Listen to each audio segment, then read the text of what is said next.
Well, here's my review for the car lighting kit for your quad. Would I recommend it?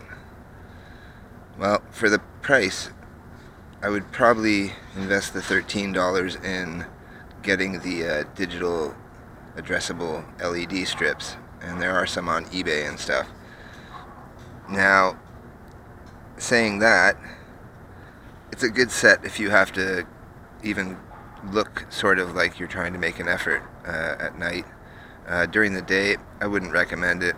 It would be a technical requirement maybe for some people, because it does have blue and red alternating flashes for front and back. So even if you just use that and a headlight, you would be more in code with Transport Canada. Now, I would say definitely bypass it for the power consumption. I think it is taking away from the power, but I am doing faster runs and more flips now.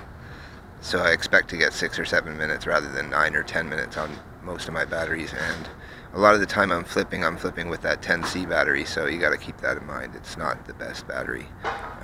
When the Tiger motors arrive, I haven't decided whether to build another mini mud puppy or not, but I've ordered more of the 2mm thick tube, because it's turned out to be the most durable and it can take impacts that I can throw at it with this weight.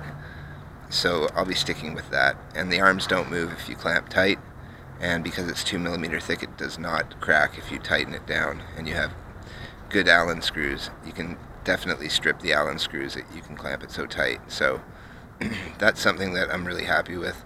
I'm going to keep the yellow light on the back because it's definitely a good optic for low light conditions and for it going past and people seeing it. You can see it from the front too at night. So now that it's on the top and not mounted in the bottom here, I did have to resolder one of the wires because it came loose and it got hit by the prop, so it chopped one of the wires. This is that quad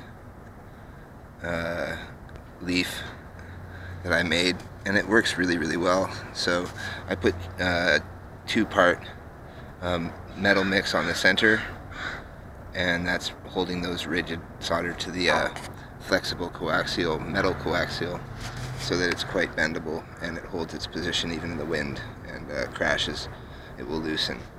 Put some heat resistant foam on top of here, on the top of my video transmitter. Doesn't seem to affect the performance in 4 to 8 minute flights, so that's okay.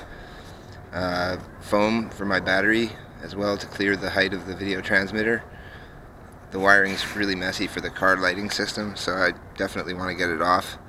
But I do want to use it on a larger quad, so I'm going to unzip tie all the wire harness and take it off. I have to take off the rubber, so I might not do it before I have a few days off. But other than that, really happy with the crashes and the durability. I've got this antenna up here on a nylon post and a brass post below. Very, very rigid. Excellent signal. And the second one is down here below at the tail, so that I have good contact for both inverted and right side up flying. I do want to get a low light CCD in this one and take out the Fat Shark camera if I'm going to use it at night, but technically we're only allowed to fly on private property at night, so I don't think I'll be doing many big FPV night flights this year. And other than that, it's held up really well. The gimbal balls, been running this system for about a year now. Seems to work really good with the minis. And I've got more 2mm tube coming, about 3 meters of it, for a couple orders and for myself to experiment with. So there you go. HBX. Work in progress, but pretty happy with where it's at.